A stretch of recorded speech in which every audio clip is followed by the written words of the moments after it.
You probably heard me before saying how important it is to have fun while learning something new. Well, having fun doesn't come from only one source. The environment that you learn in is paramount. What you're learning, how you're learning it, with whom you're learning, as much the teacher as the other students. I mean, everything counts to make a context ideal for learning new skills. Now, learning English and practicing English are two different things. Do we agree? In today's episode, I'll be interviewing my colleague Aranza from Mexico, who refined her English through connections with others who had the same passion as her. And that is a key for every woman here in order to maintain a good level of English or even to improve it. When passion fuels connection in English, welcome to another episode fully in English.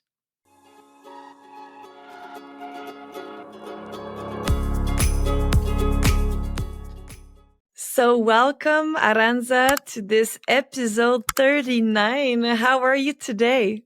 Good. Hello. How are you? I'm great. I was so excited when I found out that you accepted to come on the podcast because I feel like you have such a beautiful story to share with our community. It's so inspiring as well. And right now I am in the vibe and on the wave of having on the podcast of l'anglais, votre, meilleur, bagage, different ladies with beautiful stories that can be so inspiring and just showing the way for the girls inside the community. And I think your story is one of them. So thank you so much for being here. Thank you. Thank you. Yes. So before I start asking you a lot of questions and hearing about your story and your life with English, I just want to put the ladies in context, the ladies that are listening to us right now, because everybody here needs to know that Aranza and I, we actually met in 2019. Okay.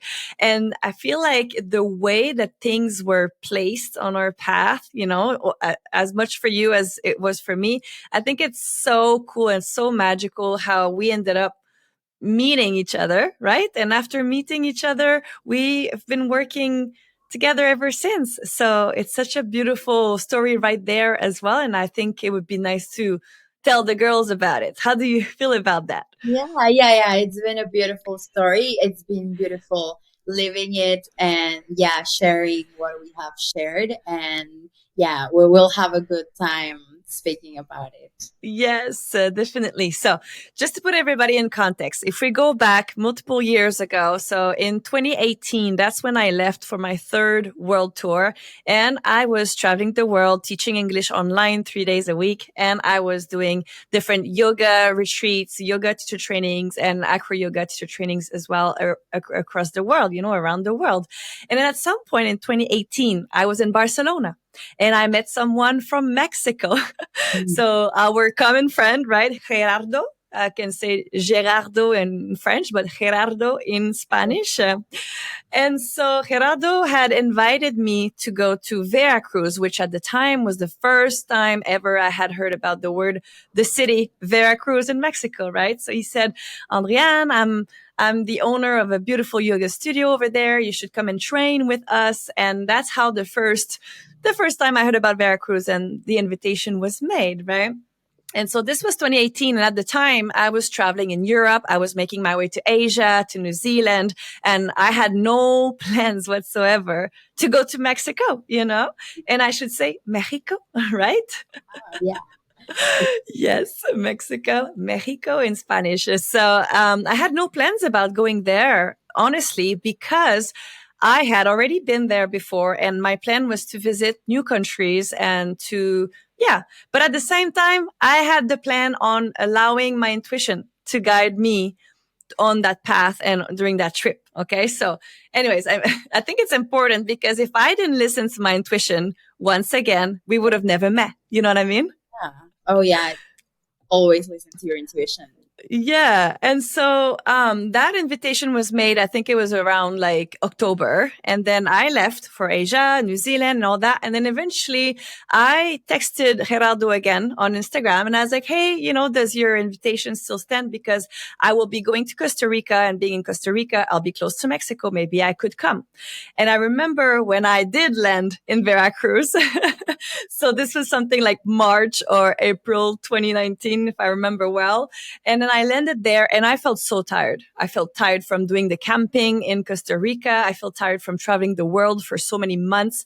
And at that point, Veracruz was my third last destination, for this whole world tour, And so I had Mexico left, I had France and London, and then I was going back to Canada. So that was like the end of it. Yeah. And I remember that traveling the world that year really brought a lot of answers for me as a woman, for my mission on this planet, and I knew I wanted to be a teacher, and it was very clear for me that I wanted to start my company. And we know that when we start a company, we need what? A graphic designer. We need to make a logo. We need to have a branding, And so I remember I was in my bedroom because I was staying in Gerardo's house and I had my own bedroom. And at some point I knock on his door and I'm like, hey, do you mind looking at the logo I'm trying to make with my other friend? And you remember Max, Paloma's husband? Oh, yeah. Yeah, Max from France, right? He married a Mexican. And so I was working on the logo with him on FaceTime. And then when I showed it to Gerardo, he was so polite. He was like, oh, well, I have a graphic designer that maybe you would like to work with. And I started laughing because I knew my logo was crap, Yeah. And he was super polite about it. You know how he can be. Like, he's just super nice, super kind. And he was like, maybe you want to talk to Aranza. And so that's really how it started. So of course, I knew I needed professional help for this. And so we got in touch. I don't know if it was by WhatsApp or whatever. And then we got in touch. We met up at the cafe. And I was so grateful that you spoke English, because even though I could speak Spanish and have friends in Spanish, it's not the same when you have a professional relationship with someone in your third language, So the fact that you spoke English, I was just like, oh, thank God, So that's how we met. We met at a cafe in Veracruz in Mexico. Yeah. And shout out to Gerardo. It really did change our lives. I mean, mine for sure. Yeah. Yeah, well, mine as well. I mean, look at everything we have created together since 2019. Oh, yes. So, okay, now that everybody knows the context on how we met and how beautiful this synchronicity is, because the way that, the universe brought me to Europe. And then from there, I didn't even have the plan to go to Barcelona. I ended up going to Barcelona, met Gerardo, ended up going to Veracruz, ended up meeting you. I even met your brother. I trained with your brother. I mean, it's just so wonderful, the things that happen once you just say yes, listen to your intuition. So now that's my part of the story. But now we are ready to hear your part of the story, because I don't want to know only what happened before we met, but I want to go back in time even on, because the fact that I was at the time, I mean, your first client in English, right? All your clients, they were speaking Spanish. So I want to talk about that. I think it's so cool that, things fell into place like this. And I want to hear about your part of the story. So let's go back in time, just even like when you were born, okay? Because you were born in Mexico and you were raised in Spanish only, right? Of course, yeah. Okay, so tell us, when did you start learning English? When did you start being interested in learning English? I think for sure it was at school. It was, my parents, they were interested on that. And I mean, when I was younger, I was watching things in Spanish. In Mexico, they don't, at least for kids, things are not broadcasted in English. They're all broadcasted in Spanish. So it was probably around 6. I was 6 years old when I got in school, and it was the first school that included English as part of the program. And that's probably when. Wow, 6. You're so lucky. Yeah, it was part of the curses. So you started learning words, sentences. I mean, because at 6, we're still learning our mother tongue. Yeah, no, exactly. Yeah, and it was the first time. It was new, and it started basic. I feel at that point I was learning vocabulary. I remember the books. I remember the lessons. It was like the lesson would be to, the vocabulary that you would use in the kitchen. And I would learn what, yeah, how you would say a glass of water, a dish, the difference between a dish and a plate. That was kind of very Yeah. basic things. And yeah, that's really where a lot of things started for me. Yeah. Okay, cool. And so was it also all the schools in Mexico that would teach English at such a young age, or it was like the specific school that your parents had chosen for you? Yeah, no, no, not really. It's English in that moment. It was early 2000s, when I started elementary, and my parents chose this school because it offered. Well, for them, it was a big deal and a big effort to put me in that school, and it was, yeah, English was becoming this tool that parents wanted to offer to their kids so they could reach new heights, and do things that, well, reach their dreams. Yeah. So that was something. Yeah, it was a place where I got lucky in life. Yeah. I mean, it's not luck, like your parents, they made, as you said, they made the efforts, and then they also made the decisions to put you guys in school where they were teaching English because they knew it was important. Now, I have a random question because I've never asked you this question before, but like in Mexico, were ever the Mexicans scared of losing their Spanish because of English? I think that's only recently happening because I mean, it used to be, we were learning English in Mexico to maybe, not all of us, but a big part to leave the country. Yeah, I think so. I think that was a big motivation to leave the country. That was a big motivation to learn English. It's something that I'm thinking like some people wanted to leave the country, and some of us just wanted, I think, to be able to keep up with the world because a lot of content was being created in English. I think that was my case, but eventually, things started moving in a way where we could work now from here with people from other places thanks to the internet, right? But that didn't exist when I was a kid. Yeah. Um, you had to move, go to places because internet wasn't as fast. So it just kind of happened while I was growing up that the internet became this space where Mm-hmm. people was speaking English and meeting there and deciding to work together from different places of the world. But yeah, no, that wasn't a thing back then. That's pretty recent, like we all know. Right, right. I mean, that's so interesting, and I know I'm kind of going a little tangent over here, but I really wanted to know because for us in Quebec, the way I was brought up, I mean, English wasn't important, before the internet started appearing. I was a teenager when internet started to, be part of our lives. And so before that, speaking English was not necessarily useful. Everything that we have here is in French. It's like you in Veracruz, everything is in Spanish. So, your parents were very avant garde to think about that and to put you guys in school where you could learn the language, a second language, because they knew that it would probably serve in the future, even before the internet existed. So I think that's pretty, pretty cool because Mhm.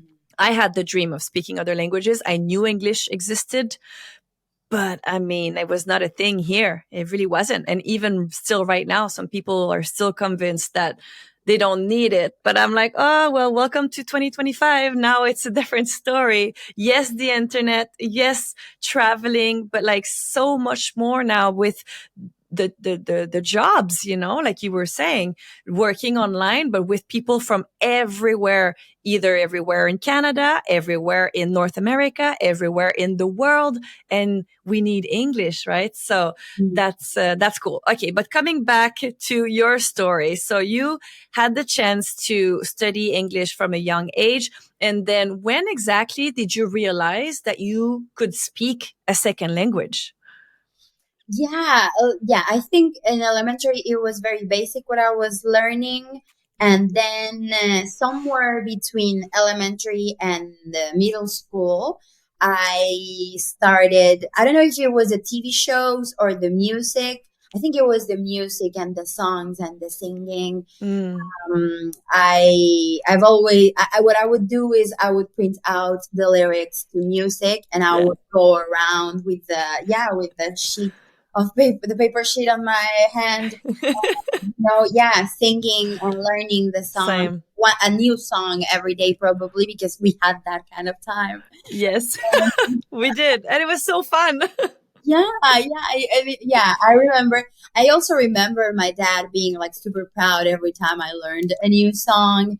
So it was something, that he really encouraged, and he always knew it was a tool. And they were young; they were young parents. Mhm. So I think that's why they were able to see what the job market was going to require soon. Yeah. Yeah, absolutely. Yeah, because your brother, I mean, he speaks so well in English as well. And yeah, I mean, I haven't met your other sister, but I know your brother, and I'm so impressed with how you guys speak English because it's one thing to learn it and it's one thing to maintain it as well, you know? Because, like, with whom did you get to practice your English? I'm so curious about that. Like, was it in Veracruz? Was it like elsewhere? I know you traveled, so I want to hear everything.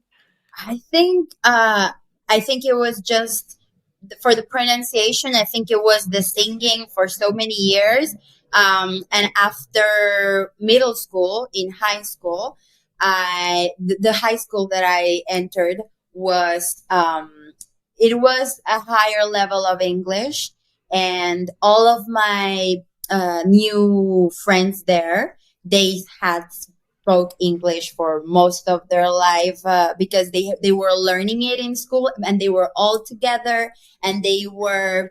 I don't know how to say this because I mean, I would need a Mexican word for this, but they were like, they were like this kind of different people that I wasn't used to, and English was the way they communicated between each other. Okay. But it was more like, because they were able, and I was able to consume, certain contents that Hmm. did not exist in Spanish. So we would bond over Right. that, I think. Yes. And yeah, TV series again, movies, books, um, music.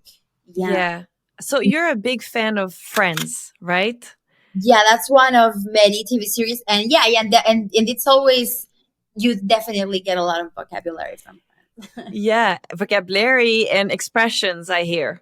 Mm-hmm. Mm-hmm. Yeah. See, I never got hooked on it, but a lot of people were able to learn a lot of English with the TV show Friends. But again, I'm not someone who can just watch TV and learn a language. Otherwise, I would speak 10 by now. But I mean, I am in admiration, when people like you say, oh, yeah, I've learned so much from the songs and the TV shows. And yeah, it's very, you have all my respect. I tried and didn't work for me. I had to do it differently, but that's cool. So okay, you were able to read and to write and to obviously understand. And how was your speaking? Like, I want to know, how did you get this level of speaking? I think that's where I mean, I'm a graphic designer, right? I am an artist first hand, and I sing, and I have a musicality to Yes. my expressions, to everything. So I think, I definitely think the accents are are something that I pay attention to and that I can work with. I mean, I also have I like to act.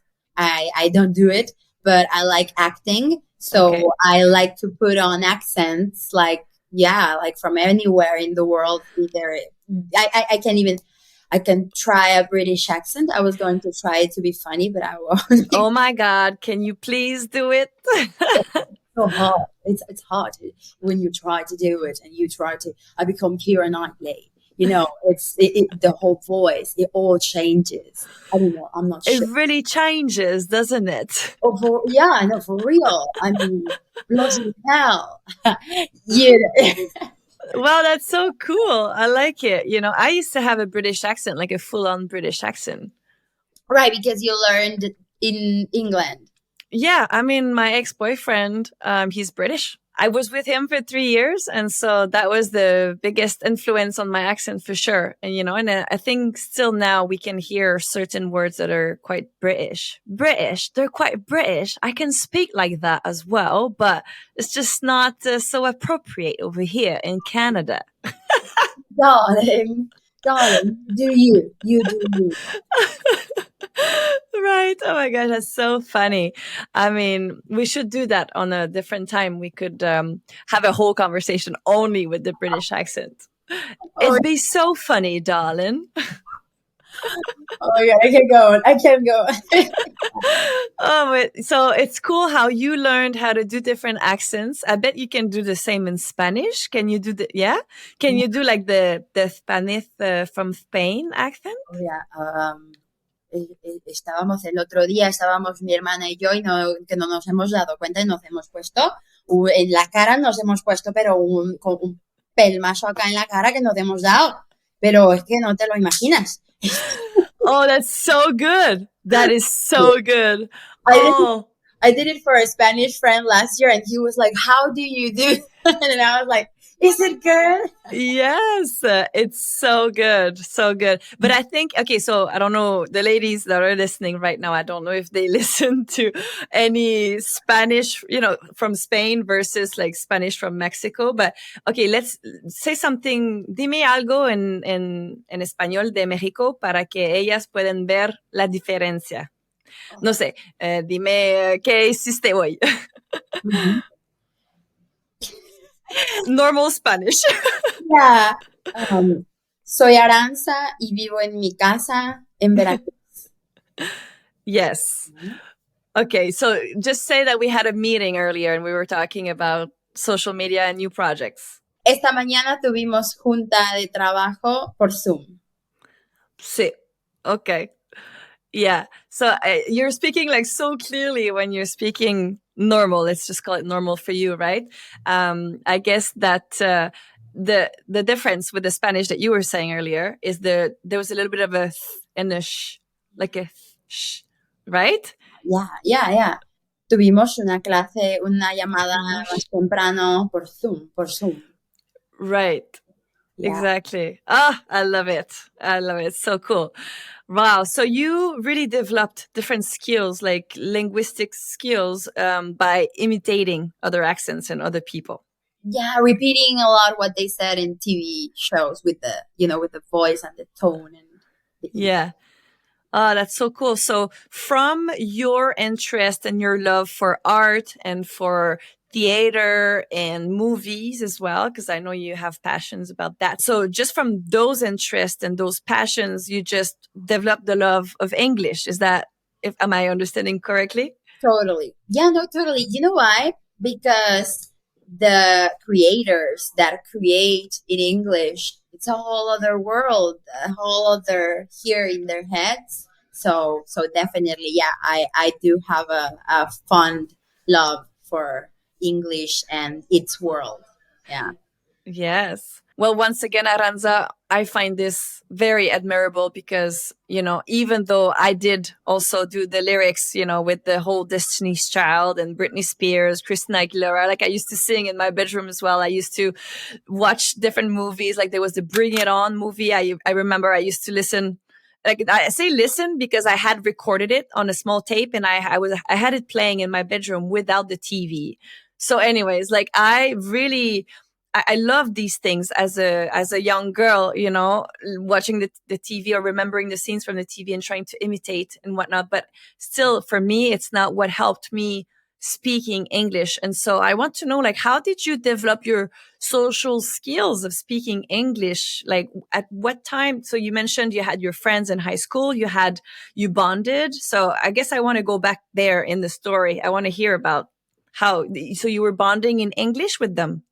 I think we were definitely playing. I think we were like putting on little scenes with each other, and in recess we would be singing together and hearing each other. And yeah, there was also levels of English in this school, and we were at the highest. So yeah, we spent more time in English, I think. Right. And so like with the other classrooms, like were you guys the guys that were known for speaking English? Like were you like the cool ones for the languages? Exactly. Yeah, yeah, yeah, exactly. Yeah, yeah. Nice. And it kind of goes up to your head. It really, yeah. And that was the reason why we were like separate for it because of English.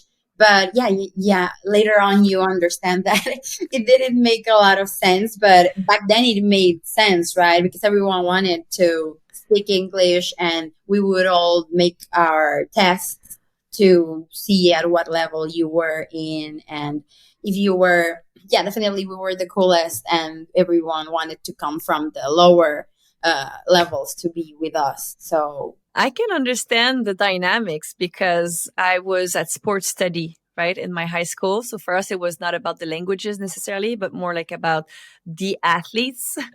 So we had the good athletes in hockey, the good athletes in gymnastics and figure skating and swimming. Anyway, and so we knew who were the ones who always coming back with medals from the competition. So that was a little bit the dynamics, right? So I can understand fully, and I think that's pretty cool. And I can already imagine you like speaking like Spanglish, you know, Spanish and English. We call it Spanglish for the girls listening right now.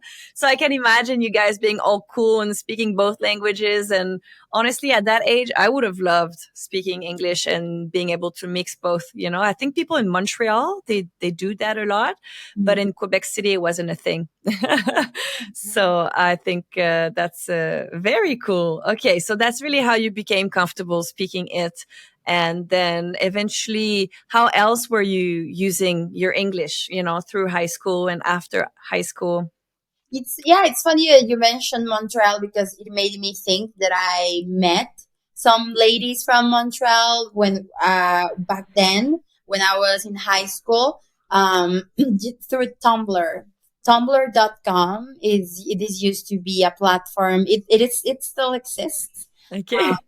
but it's not the same as it used to be. But when I was in high school, Tumblr was this haven for misfits, outcasts, and the artists of all high schools of Oh, the world. And we were meeting there. We were all meeting there after school, and we were all speaking English.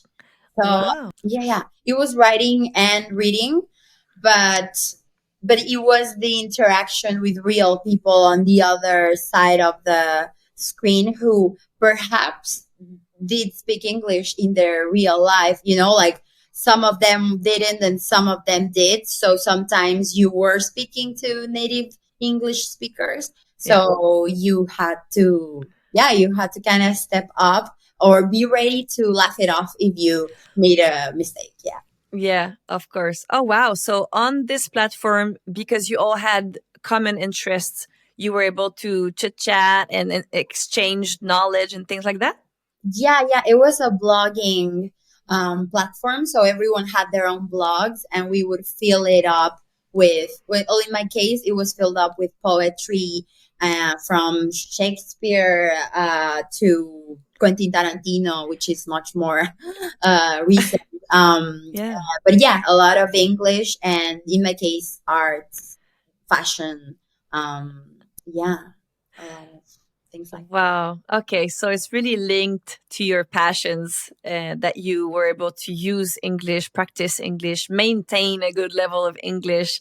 Yes. And what about, okay, when was your first time traveling outside Mexico? That was when I was a kid. I can't recall the exact age, but somewhere before 10, I guess. Okay. Yeah, to the States. Um, yeah, and I went to Europe, including England, when I was after around high school. Right. Okay. So I want to hear about that. So were you able to use your English there? Like, what was your experience of finally getting to use your English inside like a real English environment? Yeah. Okay. So England, it was very fast, and I didn't get to really speak to.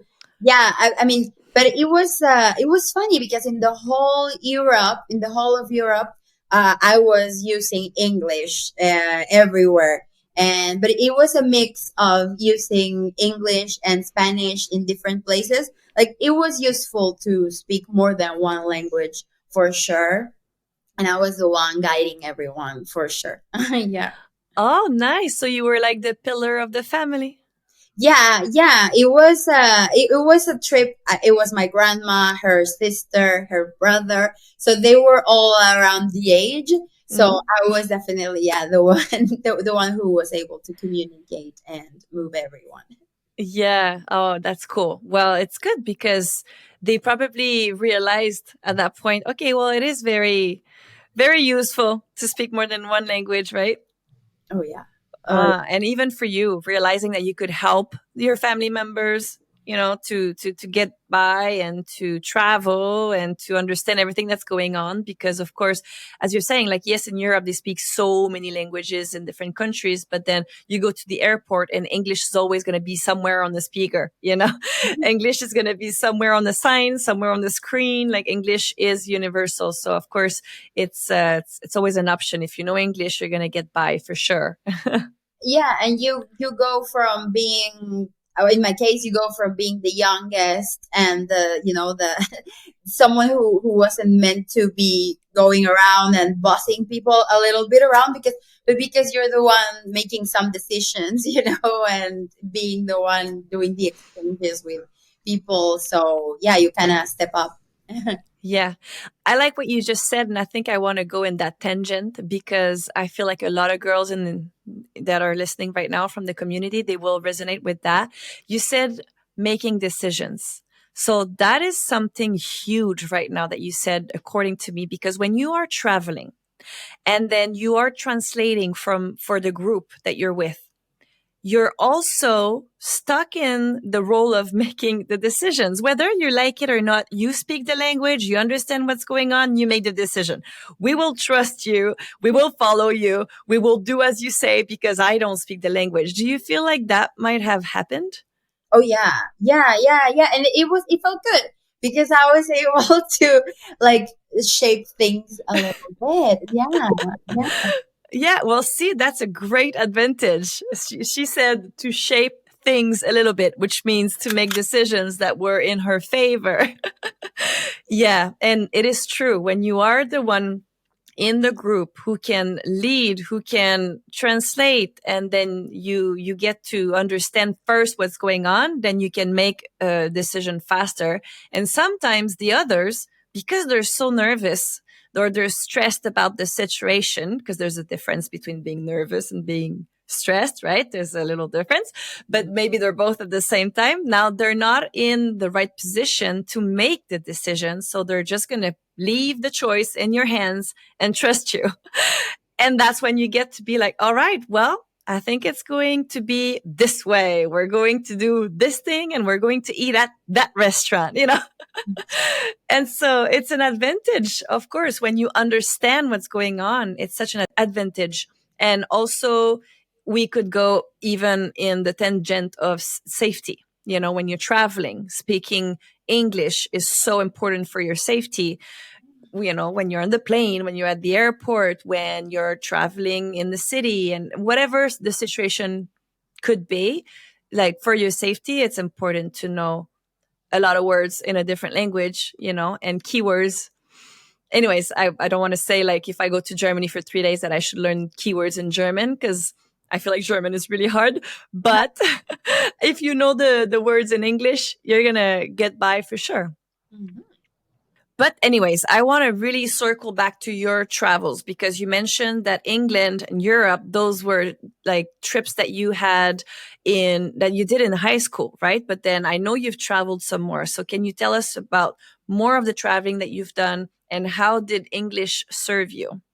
Oh yeah. Well, I have visited the States many times since I was a kid. I've been to Disneyland. I Ooh. I have aunts in McAllen, in Dallas, in Las Vegas.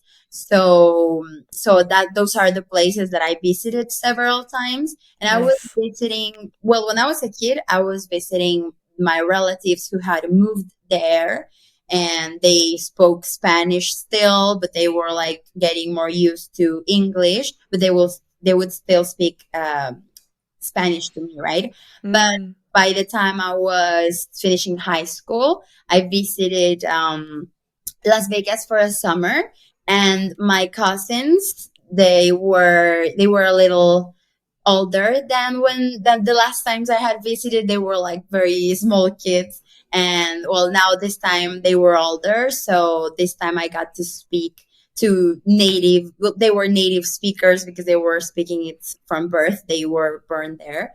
Uh, Mm-hmm. so yeah, I was speaking to them in this one trip, and it was a whole summer that I spent in Vegas with them. It's a great place. I mean, it's an amazing city. For it's a city that blows your mind pretty much. Yes. So yeah, it was a big experience, and that was the time when that was the very first time that I realized that it's different. I think that's where I felt the difference between speaking English in my computer or with my friends than with a real person in real time, face to face. And that Right. was totally different. And yeah, with my cousins, I did feel like, oh my god, what's the word? And I would stop and I would like, where is the word? Like, Yeah. yeah. Yeah, absolutely. So you were able to socialize with your cousins and then their friends too? Like, were they taking you everywhere? Like, how did it work? I want to see the scene in my head. Like, what were you doing for a whole summer there? Well, that one summer, my aunt, she took us to Disneyland, to Wet and Wild Park. It wasn't Wet and Wild, but it was a water park. She Okay. took us to a water park, and it was meant to be a summer of fun for the cousins. And they were younger than me. They were my older cousin. I mean, not older than me. He was I think 13, 14 back then, and my little cousin, she was 10 or 11. Mm-hmm. So they were starting to not be able to stay silent for longer than a minute. It was that Yes. age. My cousin, yeah, my younger cousin Salma, she was like speaking all the time and about everything, and she was the one that I was speaking to a lot. Of course. And yeah, I was in a summer program of a school there because I couldn't. Oh, Yeah, well, that's important in the story. that's yeah, exactly, that's where I spoke to more people and everything. But yeah, it was the Art Institute. So as an art institute, they were teaching people to be chefs. They were focusing on filmmaking or fashion.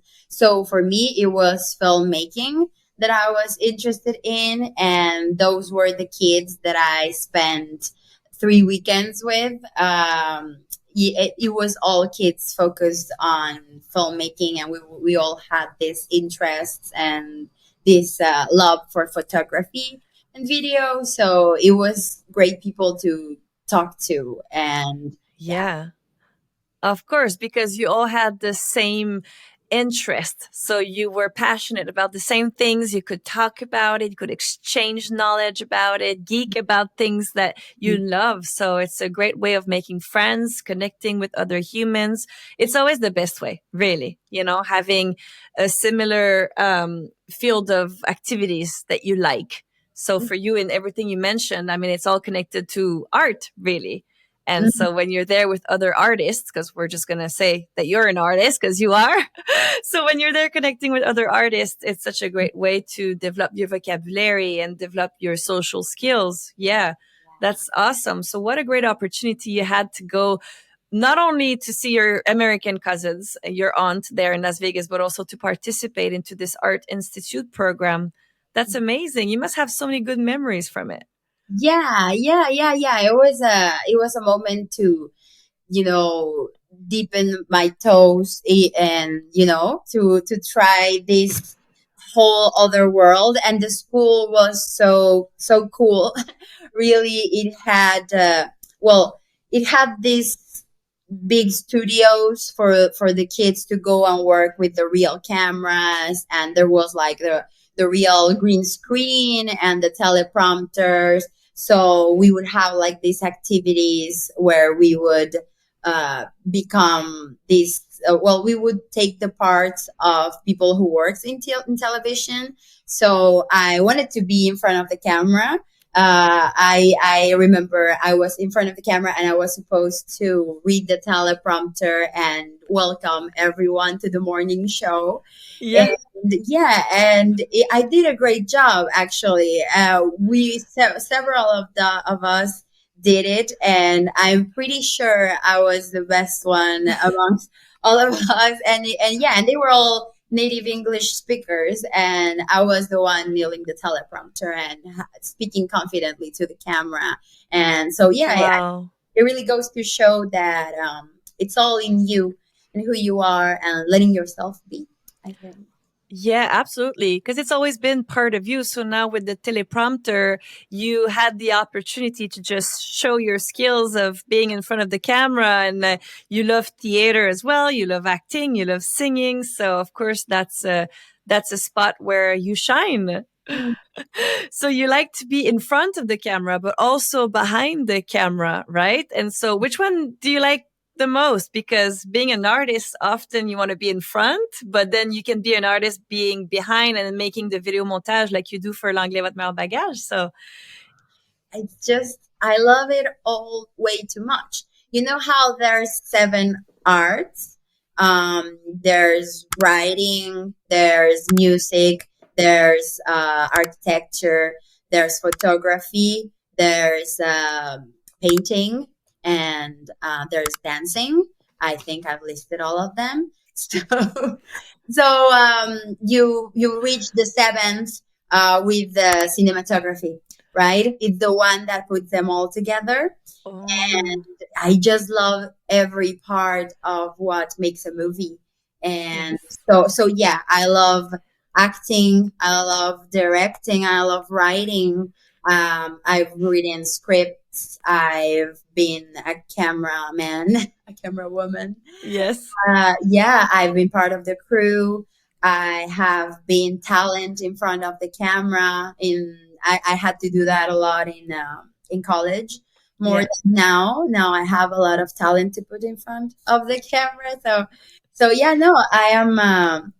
I definitely I love equally being in front or behind, for sure. Wow. Oh, that's so cool. That's so cool. So that's probably when your passion for it really started growing. And then throughout, because you were like 18, you said, when you went to Las Vegas.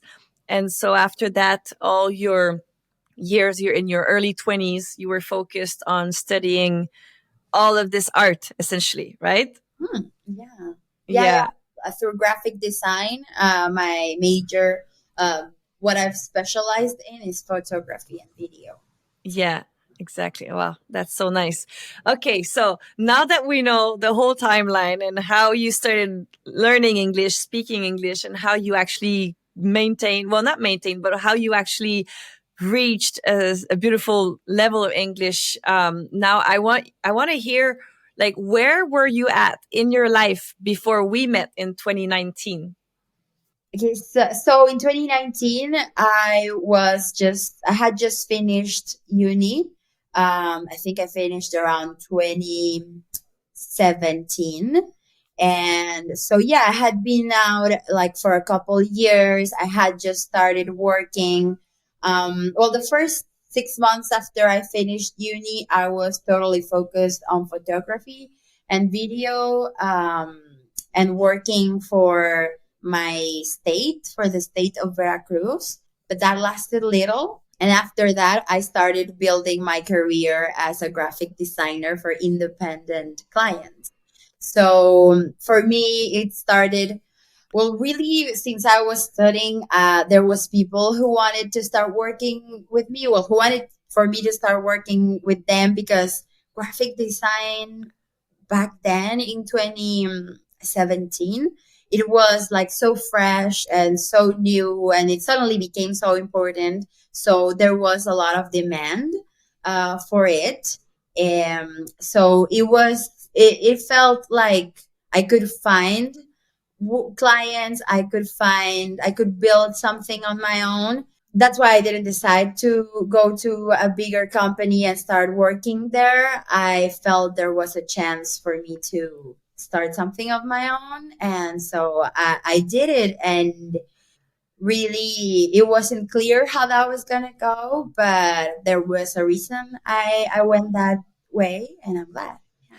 Yeah. Okay. So, because essentially, when I met you, I remembered that you already had Acrocosmos, El Estudio de Yoga, as a client. And then you had another lady, she was a dentist. I mean, she probably still is. And then you had like multiple clients, I remember, because you were busy. And then Geraldo had told me, oh, I don't know if she's going to have space for you, but hey, just text her and you'll find out. So you had multiple clients already in 2019 when I met you. So you had been building your business. You as a self-employed, you had been building yourself and you already had multiple clients, right? Am I mistaken or? Yeah, no, that's right. But by that time when we met, I had around 7 or 8 clients. It was clothing shops. It was Acrocosmos, which is an acro yoga gym. There were some Mexican clients who also required a level of English because, well, for one, I had this. She was a makeup artist, and she still is a makeup artist, and she works in San Miguel de Allende, which is a very popular wedding destination, so for people all around the world. Mm-hmm. So all of her business was set up in English, and I was very important in that communication sector of her business, because yeah, all of the messages that we were releasing and all of the publicity that we were making for her, it was aimed towards anglophones. So Yes. so I really had to keep them in mind, speak their language in, visually, but also really literally their language. Yes. And yeah, so all kinds of clients, really. Oh, wow. That is so cool. Because when I came in, you remember, and then I'm telling this for the ladies, but when I first met Aranza, I was trying to make the logo for Yoga Elevation. I had imagined this like tree pose posture with the wings because Yoga Elevation, I was teaching acro yoga, I was teaching aerial yoga, and I was also teaching meditation, which you elevate yourself in all these Yeah. different ways of doing yoga, right? Because yoga is not just doing yoga postures, but it's also everything that's inward. Anyway, so Yoga Elevation, it was what I was going for. And then eventually that's also Aranza who remade the logo for l'anglais, votre, meilleur, bagage. And the pandemic hit shortly after we met, right? So that's how the amount of projects together started increasing, because I went from not needing to be on social media. I didn't need to do Facebook Lives. I didn't need to have like 3, 4, 5, 6 posts a week. I just needed to create a Facebook event and have a beautiful cover photo. And then that's how I would sell my classes and my workshops. And it was just so simple, back then. And then pandemic came, and then you already knew that because you were obviously in that field of work, but like I didn't know all the things and all the marketing that needed to be done in order for the province of Quebec to know who I am and who is Andréane Duquette and who is l'anglais, votre, meilleur, bagage, and what do we do here that's so different than all the other English schools, right? So of course, with the branding, we were able to show a little bit more our colors that are very different, and that's thanks to you. So yeah, and so I would be curious to hear, like now that we are, in 2025, so we're 6 years later, like we could have never guessed, like this beautiful story that you and I, we would have been working together for so many years, and about two different companies, right? And also for so many different projects. And so when you think back about 2019, like I want to know, like, were you manifesting something different than what you had? Like, did you have like a vision board or bigger dreams that you had never told anyone, but like you really cherish in your heart? Like, I want to know about that, because I came out of nowhere in your life, and here we are. So, I want to hear about that. Yeah.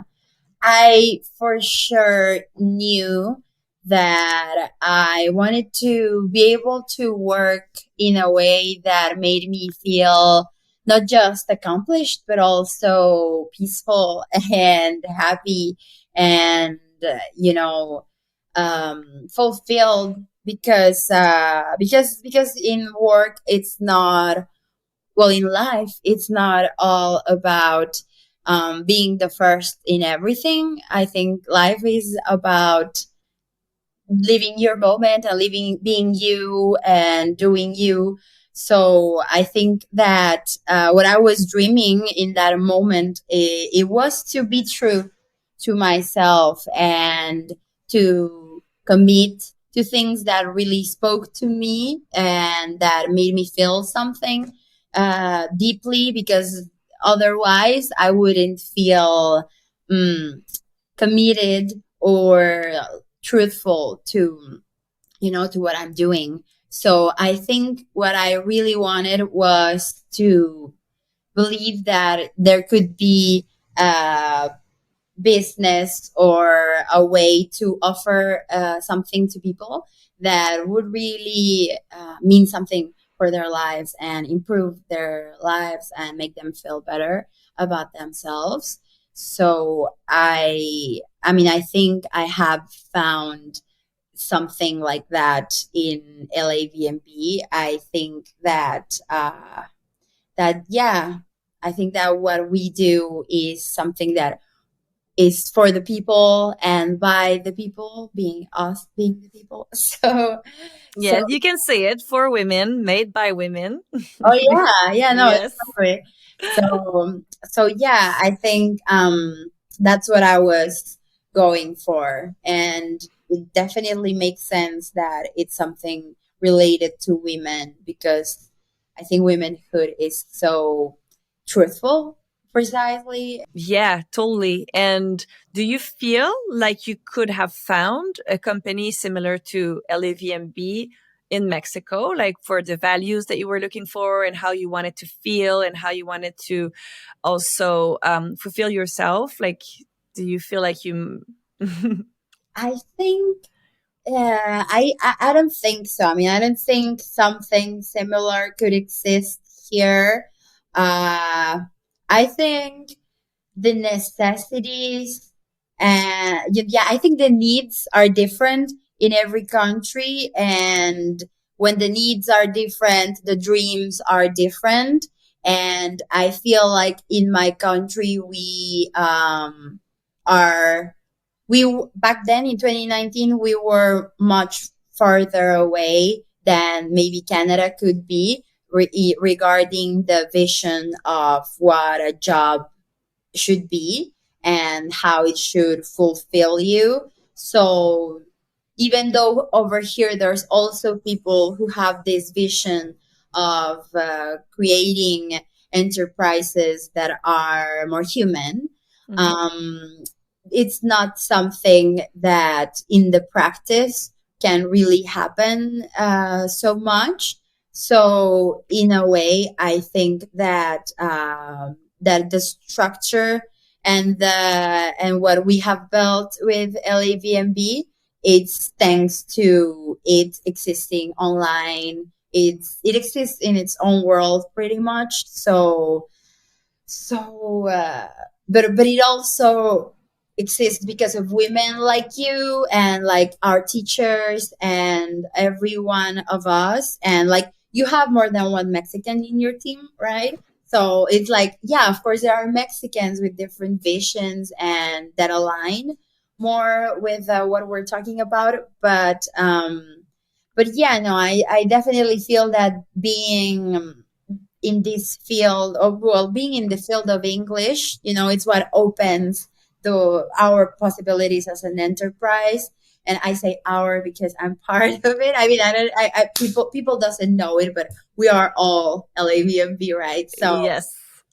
So yeah, no, what we have built and what it is LAVMB today, it's definitely a product of you, of us, the teachers, the admin department, everyone.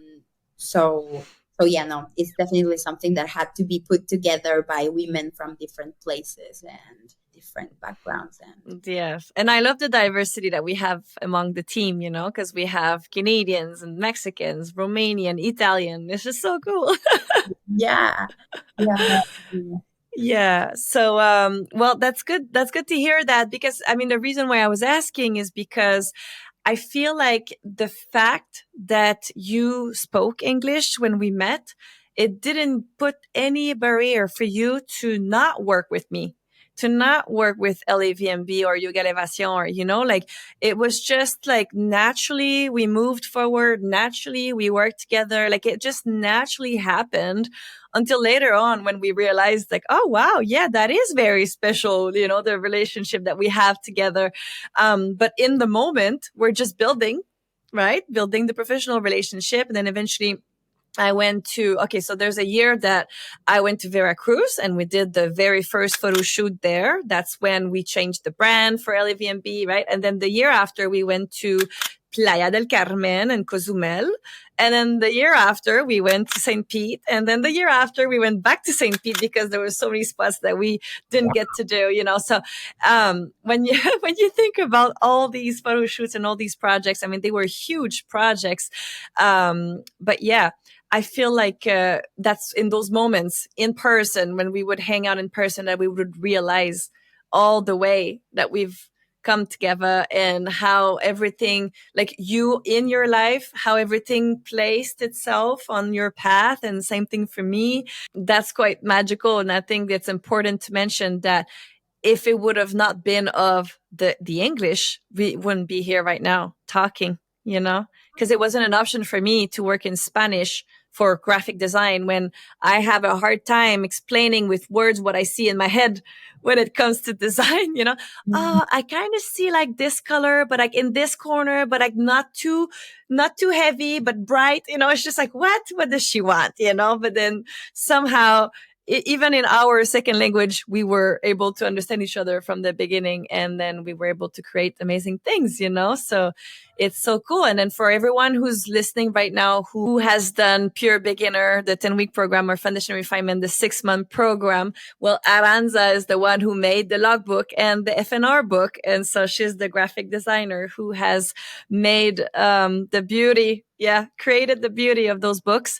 So, pour le dire en français, dans le fond, c'est que les cahiers, les livres d'exercices, les livres de grammaire chez l'anglais, votre meilleur bagage, ben c'est Aranza et moi qui les avons créés ensemble, et c'est vraiment elle là, qui a fait tout le design de ces beaux livres-là. So I wanted to mention it because this episode will be on YouTube, so they will be able to put a face on the creator of the beautiful book. And so we are so proud of it. Honestly, for us, it's such a big achievement, those books that we've created for l'anglais, votre meilleur bagage.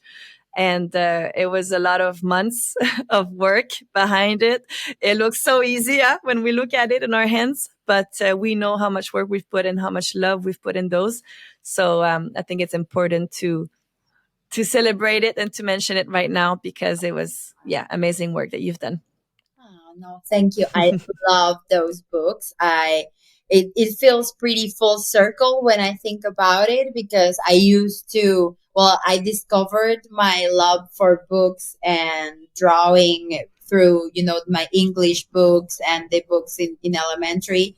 And now I'm making books, English PDFs, English books for real women and for them to learn and this language. And all I want is for them to have create a beautiful environment for them whenever they open their book, and have a beautiful time while they do their lesson. So Yes. yeah, full circle. Nice. Oh, that's amazing. And before we finish, I would like you to share with us if there is something you would like to tell the ladies, because I know you don't get to talk to them directly, but you hear about them all the time. We talk about our ladies all the time. So is there something that you would like to share with them from your experience of speaking two languages in your life and knowing that it brought so many opportunities and it opened so many doors for you? Yeah, I mean, there's this quote that I read in English, and I think, I mean, I like it more in English than in Spanish. It's very short. It says divinely guided, and that would mean that, for me, it means that I am divinely guided, that we are all divinely guided, that there's an order to this chaos that we live in, and that there's a reason why you have an interest in something, and there's something there for you, and it's all a matter of listening to yourself, listening to your intuition, listening to the world, because sometimes it yells at you and you're still not paying attention. So yeah, if there's that desire in your heart, you can be sure that you should follow it. You can be sure that something nice will be on the other side. So yeah, we're all divinely guided, I think. Yeah, divinely guided. I like that. Guidé divinement. Yes. Oh, that's great. Well, thank you so much for coming on today, Aranza, for sharing your story, sharing with us how you got here today, you know, speaking English every day of your life, because we work together. And it was very inspiring to hear how you've made it there and how you also stayed connected to your truth in order to also attract the right people on your path, because this is all your own work, your own inner work, you know? Yeah, I think you know what works for you. I think we all should listen to ourselves and not run around it. Listen to yourself and go for it. Thank you. Thank you for saying that, because this is something I like to remind the ladies all the time. You know, we all have different desires in our heart. And the reason why there are specific desires in our own heart is because they are meant for us. They're meant for us to experience those, you know. That's why you and I don't have the same desires in our hearts, but it's there for a reason. So it's important to listen to it and not to allow people's opinion or people's fears or people's doubts to really come in front of those desires and block them. No, if anything, you just tell the people, thank you, but no thanks. I'm not taking your beliefs, your limiting beliefs on my shoulders. I'm just going to believe in my own dreams and my own desires. And I will also believe in my ripple effect. Yes. Well, I think this is a great way of closing this episode 39. Aranza, thank you so much for coming today. En fait, pour les filles qui nous écoutent en ce moment, j'en profite avant de terminer pour mentionner que d'ici la fin du mois de septembre, je vais être live sur la page de l'anglais, votre meilleur bagage, à chaque jour, enfin, pour vous présenter la toute nouvelle masterclass. Donc, c'est quoi ça, une masterclass? C'est une classe des maîtres. C'est un nouveau concept chez l'anglais, votre meilleur bagage. Et même pour celles qui ont fait la masterclass de juillet, tu vas voir, c'est similaire, mais c'est une toute autre formule. Et là, je le dis en français parce que ça va être super inclusif pour les débutantes. Bref, j'en dis pas plus. C'est au mois de septembre. Facebook Live avec un S sur la page de l'anglais, votre meilleur bagage. Alors, je te dis à bientôt en live. Ciao!